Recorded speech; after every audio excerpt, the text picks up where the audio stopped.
এই ভিডিওতে আমরা এনটিপিসি রিজনিংয়ের কমপ্লিট স্ট্র্যাটেজি নিয়ে আলোচনা করব। তো সর্দি লেগে আছে, গলাটা একটু ভারী ভারী থাকবে, ম্যানেজ করে নিও।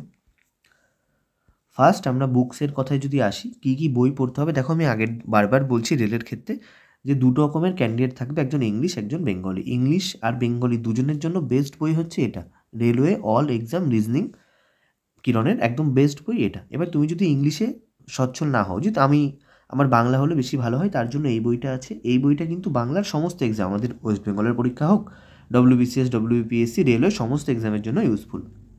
এই দুটো বই তোমাকে অন্তত 2 থেকে 3 বার করতে হবে। এত মোটা মোটা বই 2 থেকে 3 বার করতে হবে, যারা যারা ভাবছো, একদম ঠিক। তুমি যদি 2 থেকে 3 বার একটা বই না করো, তোমার সিলেকশন কিন্তু আসবে না। বারবার আমি একই কথা বলি যে একটা বই অনেকবার করবো, এটা অনেক বেশি ভালো অনেক বই একবার করার থেকে। তাহলে ইংলিশ মিডিয়াম হলে এই বইটা, আর ইংলিশ বেঙ্গলি দুজনের জন্য এই বইটা কিন্তু বেস্ট। আমি আবারও বলছি, কিন্তু তুমি যদি একান্তই থাকে যে আমাকে বাংলায় পড়তে হবে, তার জন্য এই বইটা বাংলাতে যত বই আছে তার মধ্যে ভালো। কারণ তুমি জানো সেন্ট্রাল লেভেলে কিন্তু বাংলা ভাষায় খুব ভালো বই নেই। এবার যেটা আমাদের মেন পার্ট হয়, কিসে কিসে কত কত কোশ্চেন এসছিল আগের বারের এনটিপিসিতে। সেখানে দেখো, সিরিজ থেকে এসছিল 5টা থেকে 6টা কোশ্চেন, অ্যানালজি থেকে 2টো থেকে 3টে কোশ্চেন, কোডিং ডিকোডিং 2টো থেকে 3টে, আর মিসিং নাম্বার 1টা থেকে 2টো। তাহলে তুমি যদি যোগ করো, দেখো 5 আর 2 7, 9 10, মিনিমাম সিনারিওতে 10টা, আর ম্যাক্সিমাম সিনারিওতে 6 আর 3 9 12, প্রায় 15টা, তাই না? তাহলে আমি কি দেখলাম যে 10টা থেকে 15টা কোশ্চেন কিন্তু এই টপিক থেকে এসছে। এটাকে আমরা বলি অ্যানালজি চ্যাপ্টার পুরোটাকে। এইটার এই মন খুব ভালো করে এইটা দেখো, one time learning many Times practice. এই সমস্ত চ্যাপ্টার তুমি যদি কোনো দিন কোনো স্যারের কাছে নাও পড়ে থাকো, কোনো দরকার নেই, তুমি কিন্তু নিজে নিজে করতে পারো। যদি তুমি বারবার বারবার কী ধরনের কোশ্চেন আসছে সেইগুলোকে প্র্যাকটিস করতে থাকো। এবার আমি বলবো, তুমি একবার কারোর কাছ থেকে পড়ে নিও, ওয়ান টাইম লার্নিং, তারপর আর কোনো ভিডিও দেখার দরকারই নেই।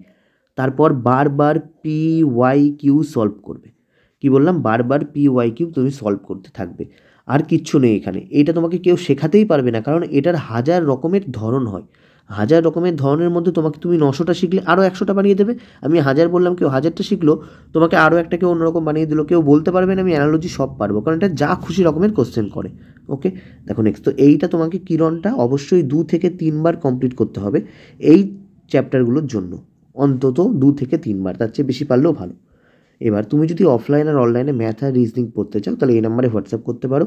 অল সাবজেক্ট গাইডেন্স ব্যাচ, যে আমি পড়বো না কিন্তু আমার গাইড দরকার, আমি স্টুডেন্ট জানি আমি ভালো, কিন্তু আমি রেগুলার পড়তে পারছি না, আমার একটা শক্ত বাঁধন দরকার, তার জন্য এই নাম্বারে হোয়াটসঅ্যাপ করে নিতে পারো। এটা আমাদের অ্যাপ, প্লে স্টোর থেকে ইনস্টল করে নিও। এখানে তুমি অনেক ফ্রি ক্লাস পেয়ে যাবে। আচ্ছা, score booster AB telegram channel আর Bengal competitive arena telegram group দুটোই জয়েন করে যাও, ডেসক্রিপশনে লিঙ্ক আছে, না হলে তুমি সার্চ করেও জয়েন করতে পারো। তোমাদের জন্য খুব খুব হেল্পফুল হবে। দেখতে পাচ্ছ, এরকম তুমি ডাউট সলভ করতে পারবে, এরকম তুমি সমস্ত আপডেট পেয়ে যাবে।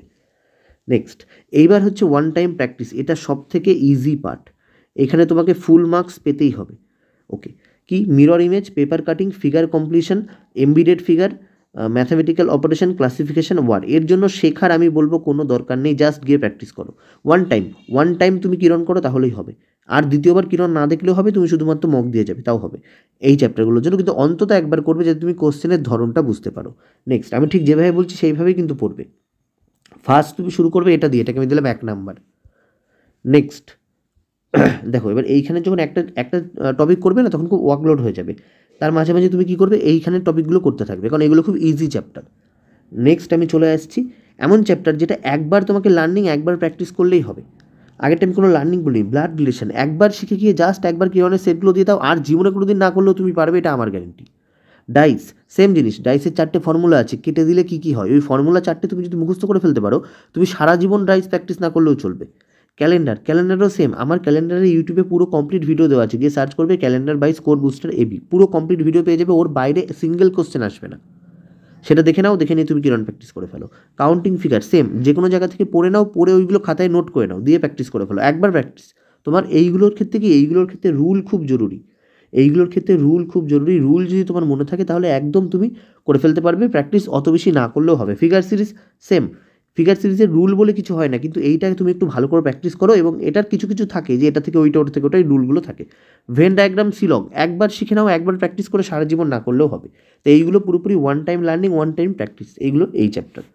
নেক্সট, আর লাস্ট আসছে ক্রিটিক্যাল রিজনিং। ক্রিটিক্যাল মানে এখানে কিন্তু ভুল হবে, এখানে মেনি টাইমস লার্নিং আর মেনি টাইপস প্র্যাকটিং, টাইপস তার মানে তুমি একটা টাইমস যদি যেটা মানে কিরণের আমি বললাম 2 থেকে 3 বার করতে, এবার এই ধরনের কোশ্চেনগুলোতে কী হবে, তুমি তো জেনে যাবে এটার উত্তর এইটা, তাই না?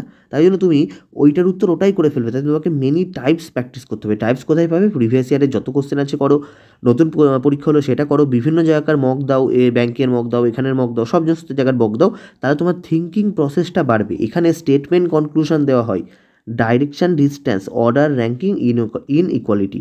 ইনইকুয়ালিটি থেকে কম কোশ্চেন এসছে, 0 থেকে 1টা। দেখতে পাচ্ছ সমস্ত ওয়েটেজ কিন্তু আমি দিয়ে দিয়েছি 2, 2, 1, 2।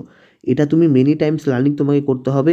এবং অনেক জায়গায় হয় যে অনেক টিচার 1-2 কোশ্চেনের ক্ষেত্রে ভুল বলে দেয়, সেটা কিছু করার নেই, কারণ আমাকে পরীক্ষক যে দিয়েছে তার মতো করে ভাবতে হবে। তো সেখানে টিচারের ইনএবিলিটি কখনোই না যে সে ভুল বললো, 1-2 কোশ্চেন ভুল হতেই পারে এই ধরনের কোশ্চেনে। তো এইগুলো তোমাকে করতে হবে। এই আমি দেখো পুরো দিয়ে দিলাম টপিক ওয়াইজ। এবার আগের বার এইটা এসছে মানে যে এবারই তা আসবে তা না, কিন্তু চান্সেস আর দেয়ার কি 80 থেকে 90% কিন্তু পুরোপুরি এই রকমই ওয়েটেজ ম্যানেজ থাকবে। তো তুমি যদি বলো আগে কি করবো, আমি দেখো নাম দিয়ে দিয়েছিলাম। তুমি ফার্স্ট গিয়ে তোমার কাজ হবে 1 নম্বর এগুলো, সরি 1 নম্বর কোথায় গেল, 1 নম্বর এগুলো শেষ করা। এগুলো শেষ হয়ে গেলে তুমি চলে যাবে সহজ পাঠে, 2 নম্বর এগুলো শেষ করা। তারপর তুমি ঠিক যেভাবে সাজিয়েছি 3 নম্বর এইভাবে করবে, ব্লাড রিলেশন হয়ে যাওয়ার পর এইটা লাস্ট 4 নম্বর, ব্যাস আর কিচ্ছু না। 1, 2, 3, 4 এইভাবে সাজানোর কারণটা এইটাই যে 1 থেকে তোমাকে মানে মার্কস পাওয়ার চান্সটা না 1 থেকে 4-এ একটু কমে যায়, কারণ 4-এর ক্ষেত্রে তুমি কখনো শিওর হতে পারবে না, 1-2 ভুল তোমার হয়ে যায়। এবার এরপরে মক্ষম যেটা, ফার্স্ট আমাদের বই করতে হবে, তারপর টেক্সট বুকে যাবে, গিয়ে সার্চ করবে reasoning for all railway exam, যেমন লেখা আছে পুরোটা। এ দেখবে একটা টেস্ট পাবে যেখানে লেখা থাকবে 524 টোটাল টেস্ট। এখানে দেখো পিওয়াইসিটা তুমি আগে দেবে, এটা 1 নম্বর। এটা দেওয়ার পর কী হবে, সমস্ত চ্যাপ্টার টেস্ট কমপ্লিট হয়ে গেল। তারপর তুমি আস্তে আস্তে সহজ থেকে কঠিনে যেতে পারো। প্রথমে তুমি আরপিএফ কনস্টেবল দিলে, আচ্ছা আরপিএফ কনস্টেবল হয়ে গেলে গ্রুপ ডি দিলে, গ্রুপ ডি হয়ে গেলে তুমি দিলে জেই দাও, বা তারপর তুমি এএলপি চলে আসো, এসআই চলে আসো, শেষে তুমি এনটিপিসি দাও। এইভাবে পুরোপুরি এগুলো শেষ করে দাও সমস্ত প্রিভিয়াস ইয়ার। তাহলে কী হবে, তুমি একটু বাইরের জিনিসপত্র কিন্তু করছো না, যেটা বাইরের মানে কী বলতে পারি ওটাকে, যে ভুলভাল জিনিস করছি না, যেগুলো পরীক্ষা এসছে সেগুলোই করছি, ব্যাস এইটুকুই করে ফেললে আর কিচ্ছু লাগবে না। প্রথমে জাস্ট বইটা করবো 2 থেকে 3 বার, যে টপিকগুলো বলেছি 2 থেকে 3 বার, সেইগুলো করার পরে আমি কি করে ফেলবো, এই মক দিয়ে ফেলবো। আর কিচ্ছু কিন্তু করা লাগবে না। মক দেওয়ার পর অবশ্যই অ্যানালিসিস করো কী কী কোশ্চেন আমি পারছি না, যেগুলো পারছি না সেগুলো অবশ্যই নোট করবে, কারণ এগুলো সব প্রিভিয়াস ইয়ার, একবার এসছে মানে দ্বিতীয়বারও আসার কিন্তু চান্স আছে। এইটুকু করে ফেললে আর কিচ্ছু লাগবে না। আমি তখন বলে দিচ্ছি শুনে মনে হচ্ছে এইটুকু, কিন্তু পরে যখন এটা করতে হবে তুমি তখন দেখবে এটা কিন্তু এইটুকু না, এটা হচ্ছে অনেকটা। ব্যাস আজকের ভিডিও অবধি ছিল। এটা ফলো করলে তোমাদের এনটিপিসিতে খুব ভালো নাম্বার হবে। রিজনিংয়ে 30 নাম্বার আছে, আশা করছি তোমরা 30-এর মধ্যে সবাই 28, 27, 28, 29 করে পেয়ে যাবে। আর এখানে টাইমটাও বেশি থাকে, এসএসসির মতো কিন্তু টাইম কম না, এখানে টাইমটা কিন্তু যথেষ্ট বেশি পাওয়া যায়। তাই জন্য তোমাকে সিলেকশন নিতে গেলে 28-এর উপরে তো পেতেই হবে। চলো আজকের ভিডিও অবধি থাকছে, আবার দেখাবে নতুন ভিডিওতে। ভিডিওটা ভালো লাগলে বন্ধুদের মধ্যে শেয়ার করো, লাইক করো, কমেন্ট করো। আবার দেখাবে নতুন ভিডিওতে। বাই।